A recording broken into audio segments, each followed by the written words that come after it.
Hello అండి. దొండకాయ curry ready అయిపోయింది. ఎమ్మి దొండకాయ కర్రీ రెడీ అయింది. అన్నంలోకైనా, చపాతీలోకైనా, దోసలోకి, పుల్కలోకి, రైస్‌కు ఎటువంటి రైస్‌కైనా సరే బగారా రైసు, పులిహోర, వైట్ రైసు ప్రతి దానికి బాగుంటదండి. చాలా చాలా బాగుంటది. మీరు ఒకసారి ట్రై చేయండి. మీ వీడియో చివరి వరకు చూడండి. చూడండి దొండకాయ కర్రీ ఎలా చేయాలన్నది ప్రాసెస్ చూపిస్తానండి నేను. హలో అండి, అందరికీ నమస్తే. నేను ప్రేమలత మామిండ్ల.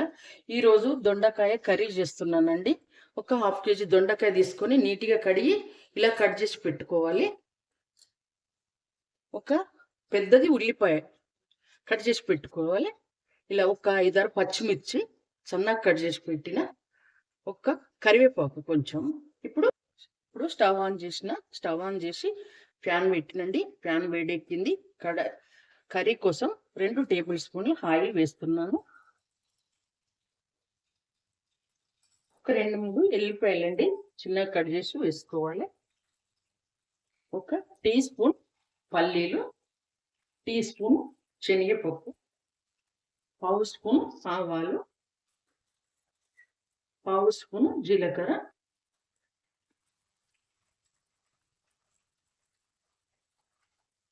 ఇప్పుడు ఇవన్నీ వేగిపోయినాయి. ఉల్లిపాయలు వేయాల.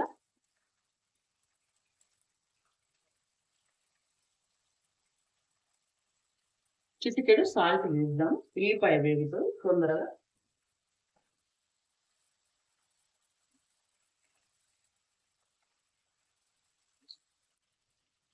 పచ్చిమిర్చి, కరివేపాకు, ఇంగువ వేసేస్తున్నానండి.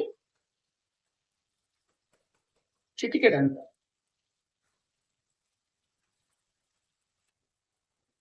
ఇప్పుడు ఉల్లిపాయ వేగిపోయిందండి. ఒక టీ స్పూన్ అల్లం వెల్లిపాయ పేస్ట్. ఇది కూడా కాస్త పచ్చి వాసన పోయే వరకు వేయించుకోవాలి. మన వీడియో చివరి వరకు చూడండి, మధ్యలో స్కిప్ చేయకండి. ఇది అల్లం వెల్లిపాయ పేస్ట్ వేగిన తర్వాత ఇప్పుడు పచ్చి వాసన పోయిందండి. మనము పసుపు వేసుకోవాలి, పావు స్పూను. ఇవి 2 కలిసి వేగిపోతాయి. ఉల్లిపాయ కూడా ఈ మాత్రమే వేగాలి. మనకు బాగా ఎక్కువ వేగనవసరం లేదు. మనకి ఈ కర్రీతోటి ఉడికిపోతుంది. ఇప్పుడు దొండకాయలు వేద్దాం. హాఫ్ కేజీ దొండకాయలు సన్నగా ఇలా కట్ చేసుకోవాలి.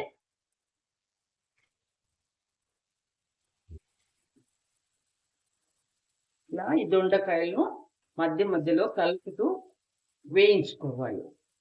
సిమ్ములనే, మనం ఇందులో వాటర్ ఇప్పుడు వేయట్లేదు కదా, సిమ్ముల్నే వేయించుకోవాలి. కొంచెం వేగిన తర్వాత సాల్ట్ వేస్తే ఇది కొంచెం మంచిగా వేగుతుంది.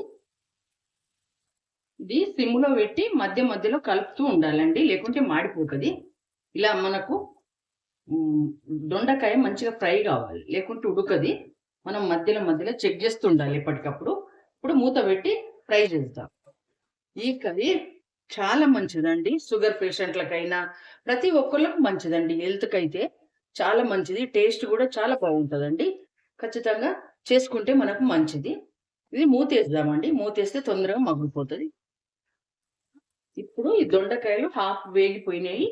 ఇవి చూడండి, సైడ్కు ఆయిల్ వస్తుంది. మనకు వేసిన దొండకాయలు కూడా తగ్గిపోయినాయి. ఈ టైంలో ఒక టీ స్పూన్ సాల్ట్ వేస్తున్నా. కర్రీకి సరిపోతుంది. సరిపోయేంత ఇప్పుడే వేస్తున్నాను. వేసి ఇంకా కొంచెం సేపు ఫ్రై కానిద్దాం. ఆ తర్వాత కారం వేస్తాం. ఒక టేబుల్ స్పూన్ కారం వేయాలి. ఎక్కువ అనిపిస్తుంది కానీ మనకు అన్నంలో తినేటప్పుడు కరెక్ట్ ఉంటుంది.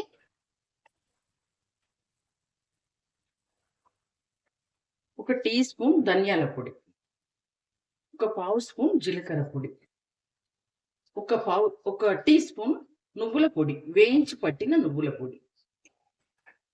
ఇవి అన్ని పొడులు వేసుకుంటే మనం అన్నం తినేటప్పుడు అన్నంలో కలుపుకుంటే ఈ పొడులది సూపు మనకు అన్నంలో మంచిగా ఉంటుంది. చపాతీలకైనా, దోశలకైనా జ్యూసీ లాగా ఇట్లా మంచిగా కలుపుకుంటే ఫ్రై సూపేనండి. కానీ మంచిగా ఉంటుంది. దీంతో ఒక్క కర్రీతోటి కూడా తినచ్చు మనం. అలా ఉంటుంది పొళ్ళన్ని వేసుకుంటే. పొళ్ళు వేసుకోకపోతే కొంచెం మనకు దొండకాయనే తలుగుతుంది తిన్నప్పుడు. ఇది మధ్యలో కలుపుకుంటా దీన్ని ఇంకా ఫ్రై కానివ్వాలి, ఉడకనివ్వాలి. ఇంకొక 5 నిమిషాలు అయితే ఈ కర్రీ స్టార్ట్ అయిపోతుందండి. ఇప్పుడు కొంచెం కొత్తిమీర ఆకు వేస్తున్నా. వేసి ఇంకా కొంచెం సేపు ఉంచుదాము. ఇంకొక 5 నిమిషాలు అయితే అయిపోతుంది. ఇలా చూడండి, ఇలా చిన్న మంట మీదనే మనము దీన్ని ఇలా ఫ్రై చేసుకోవాలి. అస్సలు వాటర్ వేయలేదండి. మామూలుగా ఆ ఉల్లిపాయ, ఆ నువ్వుల పొడి అది దాంతోటే ఇది మగ్గిపోతుంది కర్రీ. చాలా బాగుంటుంది. ఇట్లా చేసుకుంటే మనం వాటర్ కూడా వేసుకోవచ్చు ఇష్టం ఉంటే, కానీ నేను మాత్రం వేయట్లేదండి. హలో అండి, దొండకాయ కర్రీ రెడీ అయిపోయింది. ఎమ్మి దొండకాయ కర్రీ రెడీ అయింది. కొత్తిమీర ఆకు వేస్తున్నాను. చాలా చాలా బాగుంటుందండి ఈ కర్రీ. అన్నంలోకైనా, చపాతీలోకైనా, దోశలోకి, పుల్కలోకి, రైస్కు, ఎటువంటి రైస్కైనా సరే, బగారా రైసు, పులిహోర, వైట్ రైసు, ప్రతి దానికి బాగుంటుందండి.